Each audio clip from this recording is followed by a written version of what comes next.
Welcome to Zoe Olivia Mindset. I'm your host, Zoe, coach to the growth-minded high achiever, expert leader of full life transformations, and a voice for abundance, self-love, and mind, body, and soul alignment.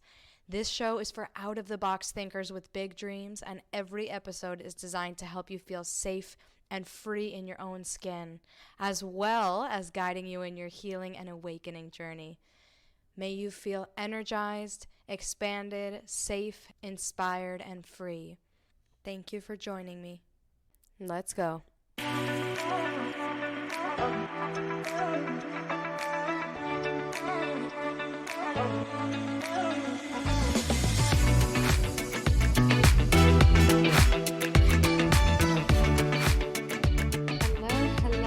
my beautiful friends, my beautiful family, my beautiful guests on Zoe Olivia Mindset. Welcome back. I am deeply, deeply honored and touched that you are here rocking with me, that you are listening, that you are investing time and energy into this podcast. So thank you so much for being here to bring you guys up to speed. I have been going through a beautiful, beautiful transition in my life. And I had some amazing work commitments going on between right now and the last podcast episode that I filmed. I had an amazing soul aligned opportunity to speak at, it was really like a spiritual TEDx conference in Miami, because I'm here in Miami at the lovely, luxurious, incredible Faina Forum, early September of 2022. I'm giving the dates because I'm not sure when you guys are tuning in and listening to this, but I had an opportunity to speak on conscious entrepreneurship and what that means with three beautiful, successful, incredible women based out of Miami and international speakers as well. So I am feeling from my heart center immensely, immensely, immensely grateful for that. I've also been in my group container. I may have mentioned to you guys that I was launching a 3-month membership, the Divine Life membership, all about how you can attract and embody. Keyword here is really embody your most peaceful life. So we are well underway on that. If you guys would like access to some of the recordings, or if you want to join in later for next month's call, I would love to have you. Please send me a message and I will include all of the relevant links in the show notes. So this is exciting because in this episode, I usually have some bullet points. Sometimes I'm just riffing, and I knew from my heart what I wanted to talk about. And I'm giving myself the freedom to not have notes because I really just want this to flow out 100% from the heart space. And I'll reflect a little bit on my journey, and I'll put this in terms of you guys down the line. So the topic I wanted to come on here and discuss today is the beauty of sadness. Okay, so when we talk about sadness and emotions in general, the full spectrum of emotions, we tend to villainize and romanticize certain emotions. Okay, and I think it's really important to notice what I'm about to say is actually the work of Kevin Walton, who, if you're interested in learning more about him, he's at Source Radiance, Radius also, I guess, at Source Radiance on Instagram. He is someone that I've learned a lot from, right? So one of the things that he teaches when it comes to emotional intelligence is that the way we are as a society, as human species, we are operating still in misaligned emotions versus aligned emotions. So what I'm going to refer to in this podcast episode is what we experience as normal emotions, which he classifies as misaligned emotions. And I want to be really clear here because that word might activate some people. Misaligned emotions does not mean they are bad, does not mean they are the enemy, does not mean we should be ashamed of them. It means quite the opposite. Literally, it means we have to get to know them. We have to meet them in order to move through them. So this has been a beautiful, beautiful, beautiful, I'm be singing, right? Beautiful, beautiful, beautiful lesson that I've applied in my own healing with my lovely clients in general, right? Is I noticed, first I'll speak in terms of me, right? I noticed that I was glamorizing happiness, joy, right? The feelings of ecstasy and woohoo, that whole vibe. But in doing so, what I didn't consciously realize, as somebody who loud and proud will tell you that I had depression for a decade, right? As a result of that depression and anxiety, I swung the pendulum so far in the opposite direction of happiness because I shamed my own sadness, right? I shamed the parts of me that were still healing, the parts of me that were still hurting. Literally said pretty much, unconsciously, and now I'm at the point that I'm owning it, baby, but unconsciously I was playing out like I will repress my sadness because I've been there and I'm not going back. Like that was kind of my attitude about it. And I didn't realize until I had a very illuminating conversation with someone I care about very much that what I was doing was playing out that my sadness, which was still very much alive within me, that I didn't want to accept, I was repressing it, right? That was something to be ashamed about because if I had sadness, that meant I was weak. That was the story I was telling myself. And this is all like, I was doing it in so many ways. Like I caught myself doing it in so many ways. For example, when I think I told you guys about my PTSD and that brilliant story of everything that happened a few years back, I instinctively chose to get onto antidepressants. I was feeling really low. I just wanted to get it all together. And I can tell you, I was doing the absolute best that I could given my awareness at that time. And I chose that. That was my conscious decision. That was no one else's decision. I chose to get on antidepressants. And it wasn't until very recently I realized, right? I was feeling happy, life was good, but I felt like to a certain extent, the happiness that I was experiencing was synthetic, right? What does that mean? That means that I could feel, even though I didn't consciously understand it until recently, that I was denying a part of myself, my own sadness, because I was so ashamed of her. And when I say her, it's sad Zoe, like we'll just call her sad Zoe, right? I was so ashamed of her because I had this story going on that to be sad, to be scared, to be ashamed in itself, all of these things meant that I was weak. And so I was overcompensating. A lot of this was happening unconsciously, right? I was overcompensating by being like, I'm so happy, all this stuff. And I did feel happy.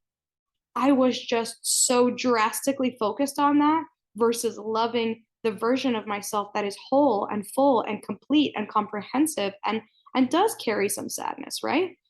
So to be clear here, this isn't to say that feel your sadness and stay in your sadness. No, like the lesson for me has been how can I allow my sadness in by honoring her, right? If I had previously shamed her so bad and made her feel like she wasn't welcome so deeply to the point where it was playing out in my intimate interpersonal relationships, my friendships, it was playing out in my reality, right? So I had to sit down with my sadness and be like, hey, what's up here? Honor her, see her, because until we can face the versions of ourselves that we will go to hell, and back versus admitting that we have, like shame, like fear, like sadness, anger, we will own that shit, right? We'll be like, fuck you, I'm so angry, rah, because our because anger feels powerful, right? It feels like we're in control. Anger is actually also a misaligned emotion just because we're not meant to feel anger. We're actually meant to feel something much more healthy and much more sustainable.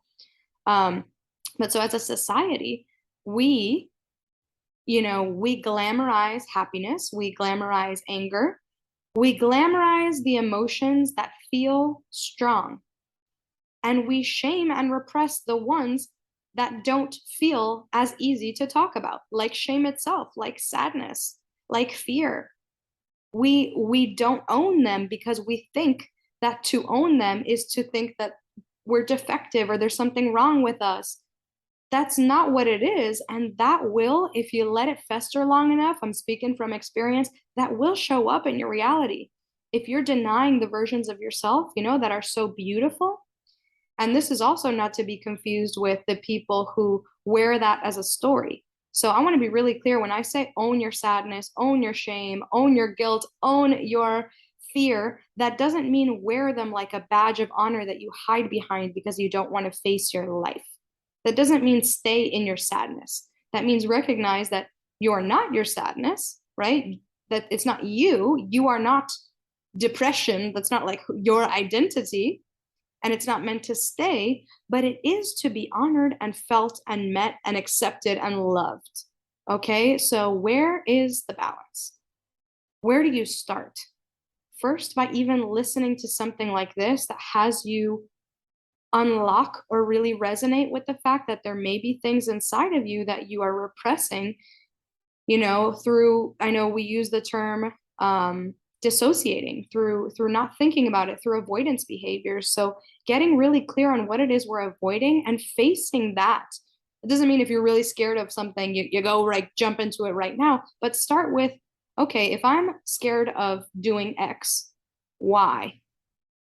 Okay, and I mean this with all of the love and non-judgment. Why? Okay, part of me still feels like I'm not worthy, or part of me still feels like I'm not enough, or I'm not pretty, or I'm not smart, or I can't do it.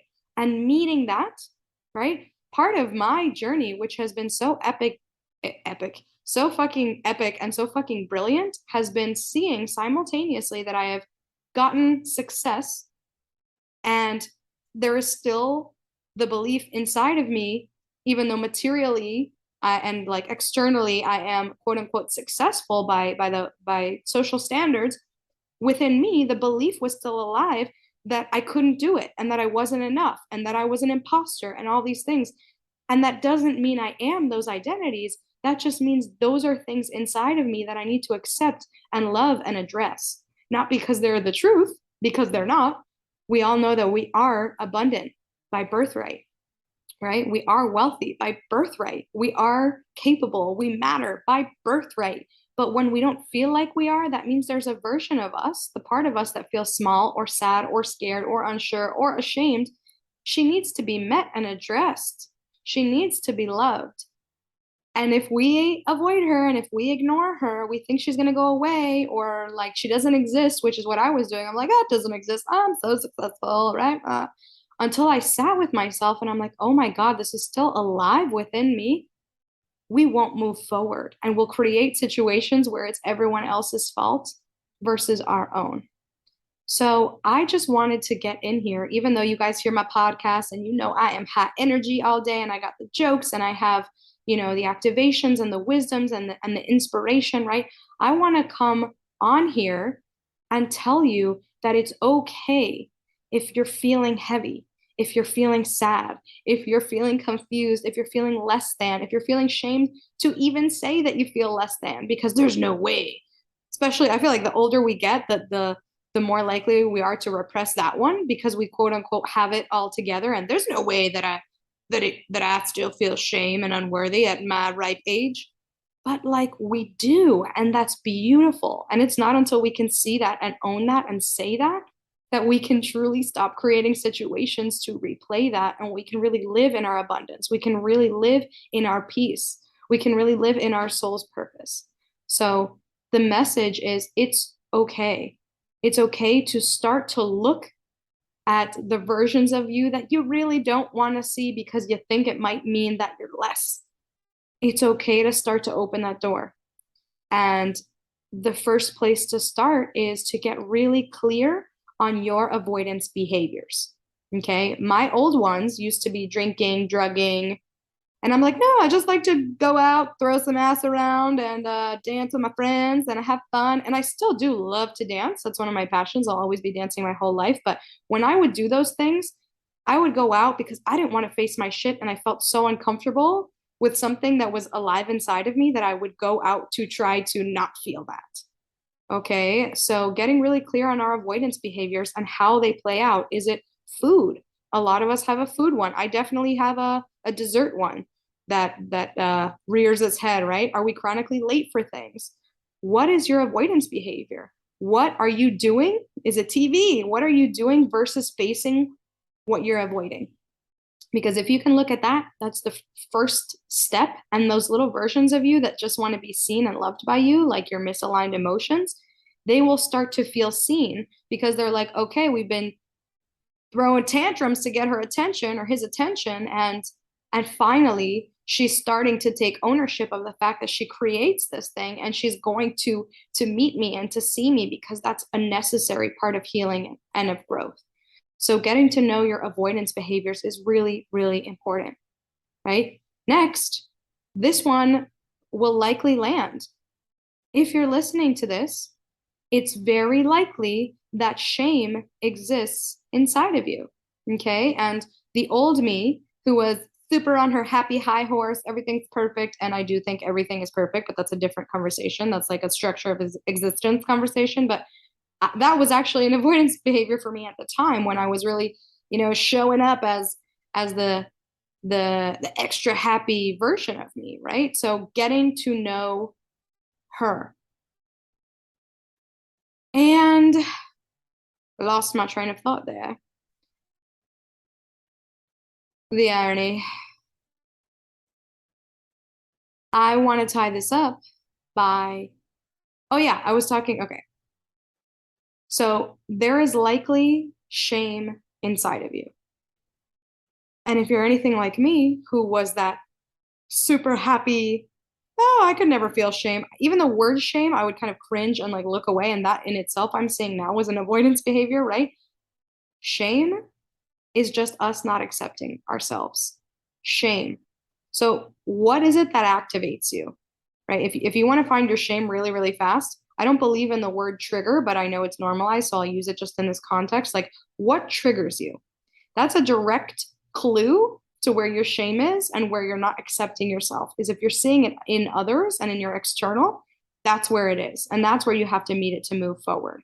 So accepting these things, understanding that they're healthy and they're also not the goal. So we're not designed to be living in these misaligned emotional states. We're actually designed for much, much more. And that can't happen until we meet the misaligned states.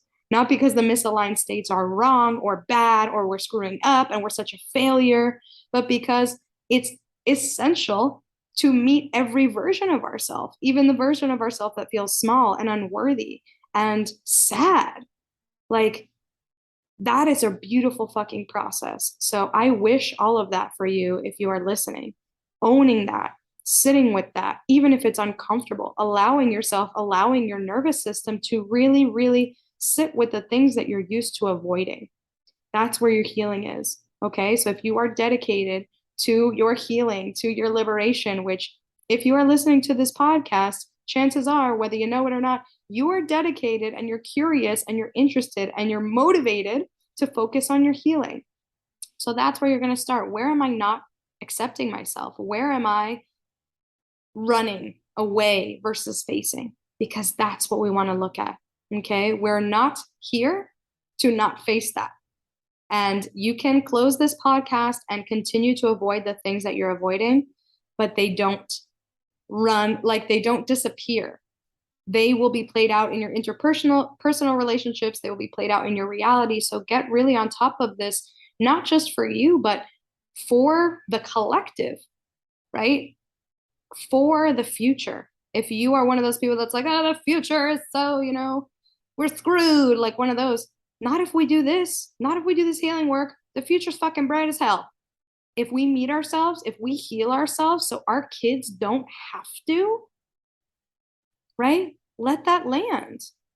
That's what we're here for. We're here to break cycles. If you are listening to this, you are here to break cycles. Everything that hurts you, that you're avoiding, you're here to face that and address that and accept that and love that and move past that.